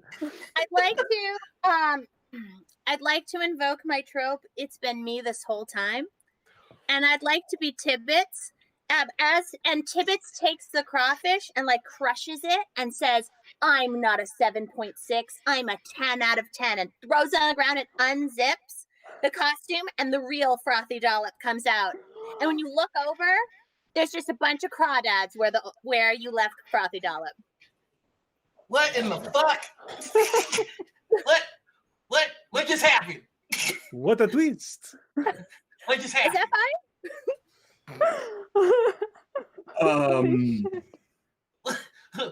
Can I use my quip to take directorial control and do that? Yeah. Make Poor Zan. make a intellect and close combat roll to find and crush the J crawfish. Oh my god! You know, I thought there were a lot of directions that this could go, and this was not one of them. 2 successes. Jay, just roll a d10 for me and see if you get a 10. I believe in you, buddy. Please. No, you don't. You get a 1. And yeah, so it's not you take this crawdad and I think we see your face kind of contort in disgust for just a second, and then we see you squeeze, and it's one of like the gummy crawdad lures, and we just see its eyes pop out. And Jay, your consciousness is thrust back into your body. Now, Frothy, you wait just a good goddamn second. What the hell is going on here? What's all the commotion about? Did it work? There's an empty spot in my display case that can never be rectified because of you, Olive. It wasn't Olive. It was me. It's my revenge. Who's the crawd daddy now? Olive. Frothy, it was me that spiked the drinks that day that cost you everything. Rise, my crawdaddy children! Defeat them! I'm the true queen! Don't do this! No! If I could go back in time, I would. But oh wait, I can't. 1956 is too long ago! Purell. That's his last name. Yeah, that's my last name. That is his last name. Does that mean that she could go back in time, but just not that far? Or does that mean that, like, there's so many things happening right now? And she kind of, like, steps out of the Tibbetts costume, and she has on her she still has on some running heels, I think. Yeah. I don't know how time travel works, man. My childhood sweetheart just came out of a crawdad, man. My childhood sweetheart too, and I mean, I've got a lot of questions for her and myself because I'm still kind of into it. Yeah, me too, man. Me too. You know what my childhood sweetheart is? Victory. And you killed that sweetheart, Olive. And whatever your name, Dodrick. You know, she still hurts me just as bad as she did before I knew she was a crawdad. In fact, probably even worse so now. And I'm going to be like, instead of snapping, I'm going to be like, but it's going to make clicking noises. And be like, I've already done my acceptance speech. I still have the best caboose in all of the land, and now I have an army of crawdads. But your caboose is made out of crawdads now. And make you into the chum that you should be, chums. You know what, Franny Dollop? I have been in love with you since the 6th grade, and this is the last time you break my heart. And I'm going to start whipping lemons at her. They'll only make my hair lighter and more blonde. Miss Brown, I think you're the most beautiful creature in this world. Would you take down the government with me? Is there a scepter? Is there a scepter? You can have all the scepters in the world, my dear. Go ahead and make an aim and dexterity check for me. Oh my god. Olive, we've got to stop them. They've gone crawdad crazy. What? Why are you looking at me? I have lemons. You have a gun. I can't shoot her. She's so cute. You don't think I know that? That's because I was Miss Mudbug Manza 1960. I've got a solution. I know how we can solve this. I would like to run towards the doctor's invention. Okay. First, I got 2 successes. Yeah, first, no, you only got 1 success there, Cedar. Oh, damn it.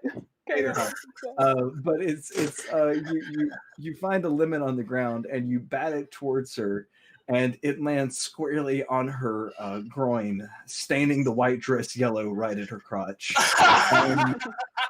And it burns like acid, Miss Dollop. You can't be mad at me because crab-like technically you armor already had underneath your crabs. skin giving way. Oh.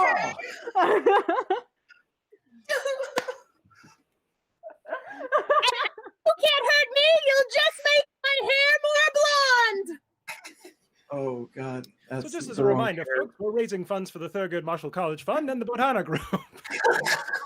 Yeah, if you are as confused as I am, or enjoying this as much as I am, please consider donating to a great cause. It's a fantastic investment of your time and money. For science. Dodrick, what the fuck were you doing? So Dodrick is running towards the doctor's invention. And I don't know what this hubble balloon does, but the doctor used it and it shut him down. So I'm going to try and shut him down again.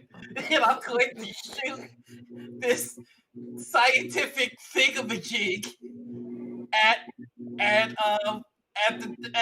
Horace. At Horse? Yes. Because clearly I've turned traitor. Yeah.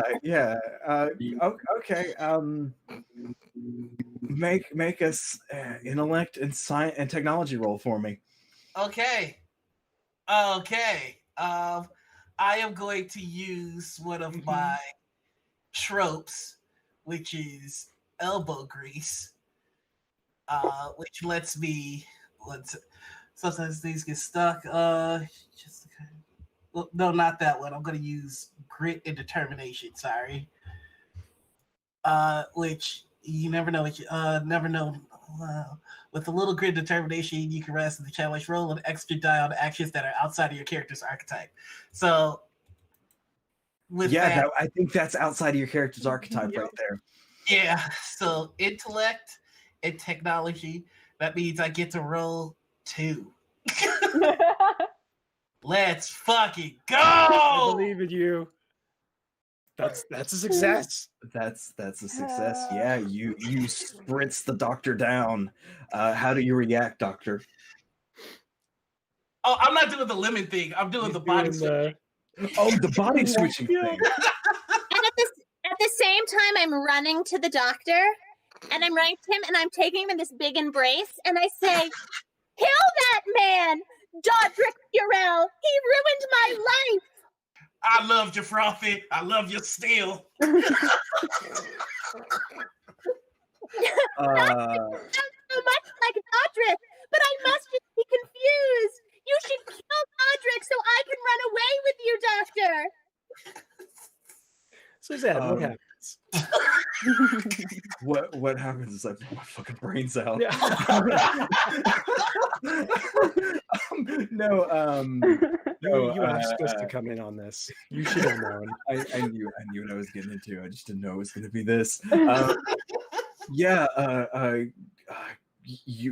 two of your consciousnesses trade. I'm not entirely sure who Dollop is talking to as Dodrick and the doctor change consciousnesses. So what I think is that as she's talking to the doctor, Dodrick's consciousness goes in. Mm-hmm. So she's telling Dodrick as the doctor to kill the doctor as Dodrick. Zan, I just want to tell you from the bottom of my heart, I'm so sorry, man. With that said, yes, my love. Someone quickly kill that Dodrick. And I can even hand you some of my battle stones to just start chucking at him.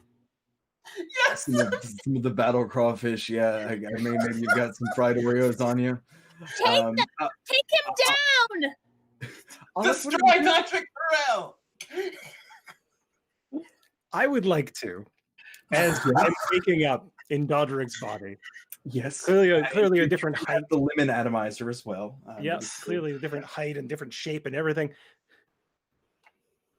What in the Sam hell's going on here? Olive, I need a favor. Which one are you? Who do you think it is, Olive? We gotta act quickly. Are you gonna? Are you gonna marry the crazy crab queen? What's going on? Listen, I got a little carried away. Sometimes your dreams, they take you places you don't want to go. But I don't want to make out with a crawdad. I don't want those supple little mandibles everywhere. No! I want to save this country from itself. Olive, grab the atomizer. We've got work to do. Man. Oh God, my best friend and bartender just traitor. He's a traitor, and I'm gonna grab the thing. Okay, you got the thing now. What are you gonna do? If we kill the queen, the rest of them should scatter. You've got to do it, Olive. You've got to kill the girl you love. I'm gonna punch him. Right in the mouth. Okay. Also, one of my short-term aspirations is punch that doctor guy. So I really. You know what? Don't even roll for it. The dice have hated me enough tonight. You just punch him, just square in the nose. Olive, please, you've got to believe me. That woman, she's not who you love anymore. She's a thing, she's a mud bug.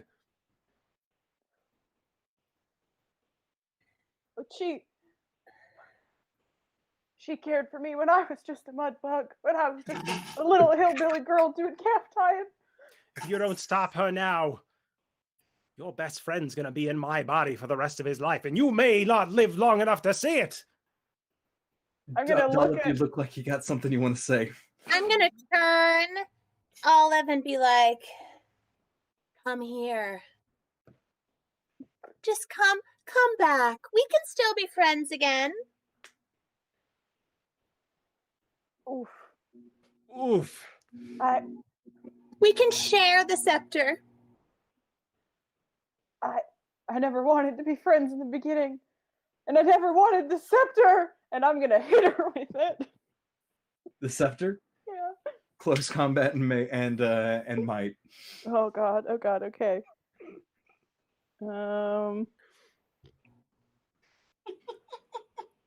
What the shit, y'all? What the shit? Maybe. Listen, don't get in the way. I'm gonna turn to the doctor and be like, well, to Purell, who's wearing the doctor's body, and be like, now's a good time to shoot them.